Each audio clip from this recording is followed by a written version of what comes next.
Bueno, ¿cómo les va? Aquí de nuevo, encontrándonos por este lado con ustedes. Ante todo, y por si alguno no me conoce, mi nombre es Isabel Ongarato, soy docente en el curso de acompañante terapéutico y este video está hecho para nuestros alumnos de CADEL y EPAC La Plata. Bueno, ¿de qué voy a hablar? Siempre digo de qué vamos porque siento que los tengo delante. Estuvimos viendo el rol del acompañante terapéutico y siempre pusimos el acento en que es un agente de salud. Y también el rol de los cuidadores, que a veces estos videos les llegan a ellos también, que se están formando para cuidadores domiciliarios de adultos mayores. Decimos que es un agente sociosanitario. Entonces, cuando estamos hablando de un lugar de formación que tiene que ver con agentes de salud y con agentes sociosanitarios, tenemos que encuadrar también nuestro rol y ver un poquito, que está en nuestros contenidos y en nuestro programa, a qué nos referimos cuando estamos hablando de salud. Porque decimos agente de salud, agente sociosanitario, pero no nos preguntamos todavía, y ahora lo vamos a hacer, acerca de qué entendemos por salud y qué entendemos por enfermedad. Porque esto se va a vincular directamente con la tarea que tengamos que llevar adelante. Entonces, para encuadrar el rol, y porque también lo tenemos como un contenido, tenemos que ir revisando un poco este concepto de salud y de enfermedad. El ser humano se preguntó siempre, durante toda la evolución, acerca de estos males que lo aquejaban y que lo hacían perder, digamos, de alguna manera, el equilibrio, la estabilidad o el funcionamiento de manera habitual. Y bueno, ¿qué pasaba con esto? ¿Qué era esto que sucedía cuando se perdía ese equilibrio?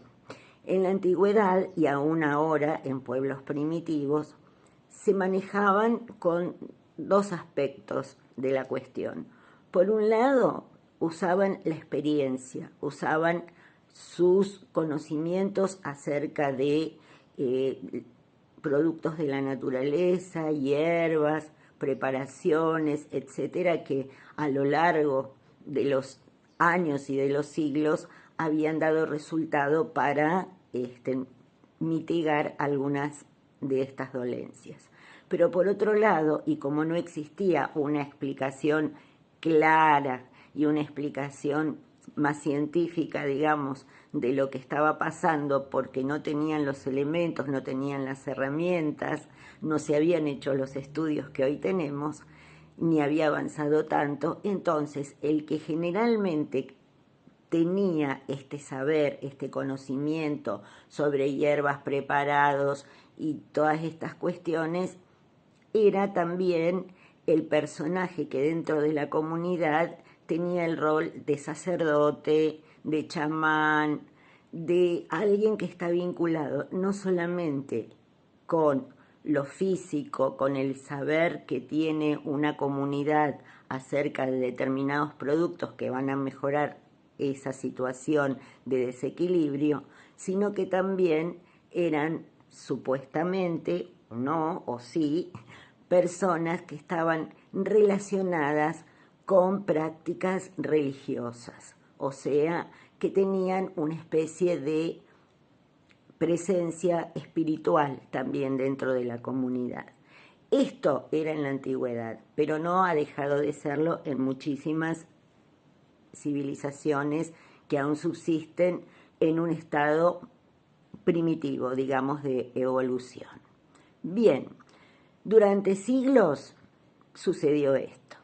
Con el tiempo hubo civilizaciones muy avanzadas aún antes de Cristo, que nosotros tomamos siempre antes, después de Cristo, la Edad Antigua, y lo que sucede después lo tomamos como un hito en la evolución humana, y ustedes piensen que estamos hablando, después de Cristo, 2000 años, pero estamos hablando 500 años atrás, antes de Cristo.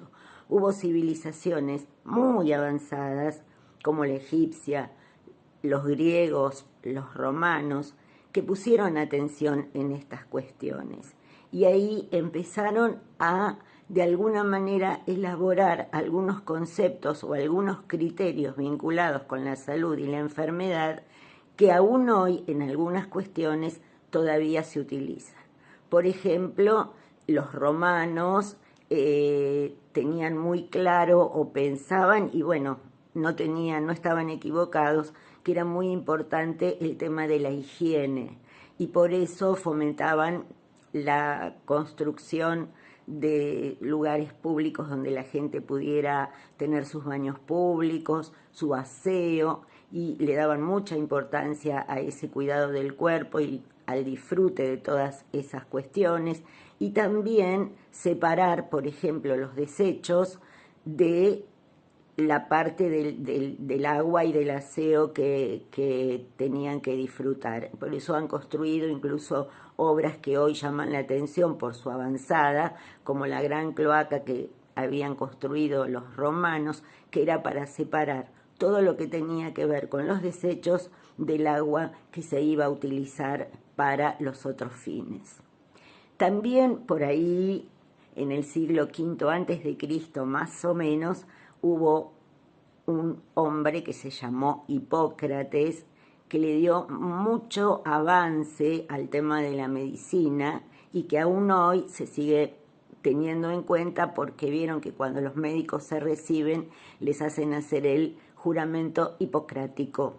Viene de ahí, viene de Hipócrates, que es considerado en muchos casos el padre de la medicina. Después llegó una época oscura para la humanidad, que fue oscura en el sentido de los avances científicos, tecnológicos, etcétera, porque cuando llegó la Edad Media con la influencia, siempre estamos hablando del mundo occidental. A ver, voy a hacer un parate aquí. El mundo occidental.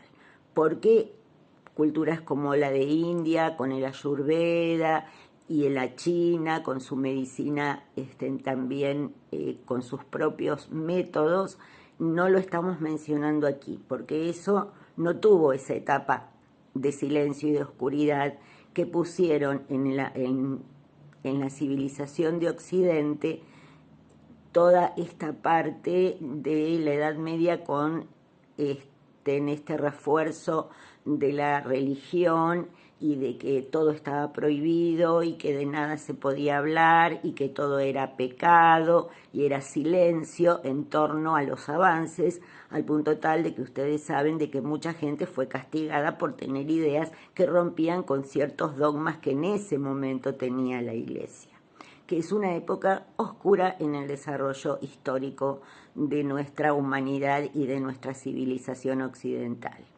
Pero después se dio vuelta la cosa y vino el Renacimiento. Y ahí se van abriendo las puertas y las posibilidades para hacer más estudios, para empezar a estudiar el cuerpo humano. Ustedes saben que incluso en la época de los griegos, y aunque habían tenido muchos avances, estaba prohibido diseccionar cadáveres. Entonces fue muy difícil, hasta en la época en que se pudo hacer determinados estudios, conocer la anatomía del ser humano. Entonces, como no podían conocer la anatomía, no podían dar explicación a muchas cuestiones que sucedían. Bueno, de ahí entonces que se viene estableciendo un concepto de salud y enfermedad, salud, ausencia de enfermedad. Enfermedad tenida en cuenta como generalmente a nivel físico. No voy a hablar yo de salud mental, porque no es de lo que me voy a ocupar. También hay todo un tema con la historia de la salud mental y de cómo se consideraba el enfermo mental, que también se vinculaba con fuerzas maléficas o, bueno, ese tipo de cosas. pero eso ya lo van a ver con otro profesor. Entonces, van evolucionando las ideas y se van descubriendo cosas, pero piensen que la medicina y la salud, como la concebimos actualmente, es muy, muy actual en la historia de la humanidad, porque directamente recién en el siglo XX, o sea, en el siglo pasado, donde muchos nacimos, somos del siglo pasado, recién se van haciendo descubrimientos que tienen que ver incluso con nuevos medicamentos, con nuevas posibilidades, porque se van descubriendo también herramientas para poder estudiar más en profundidad la biología, las células, el ADN y toda esa explosión de conocimientos que surgen. Lo importante es que aquí tengamos en cuenta que hay una concepción de salud y de enfermedad que en algún momento se vincula o a cuestiones que tienen que ver nada más que con el cuerpo o a cuestiones que tienen que ver con una cosa de poderes del más allá, digamos, metafísicos o religiosos, como lo quieran llamar. Pero, a partir de todos los descubrimientos que se van haciendo, bueno, ya tampoco siempre la enfermedad parte de adentro del enfermo, que se llama huésped, el que alberga la enfermedad, sino que también se van descubriendo que hay factores externos al huésped que llegan y se apropian de alguna manera de nuestro sistema biológico, inmunológico, y entonces generan la enfermedad. Recién en el año 1948 se funda la Organización Mundial de la Salud, la OMS, que en estos días la escuchamos mucho. ¿No es cierto? Porque, bueno, ya sabemos, hoy no voy a entrar con lo de la pandemia, pero nos toca ver epidemias, así que ya lo vamos a ver.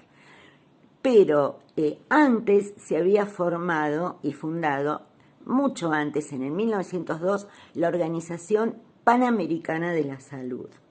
Era una organización americana que se iba a ocupar de estos temas de la salud y que ahora integra a la Organización Mundial de la Salud.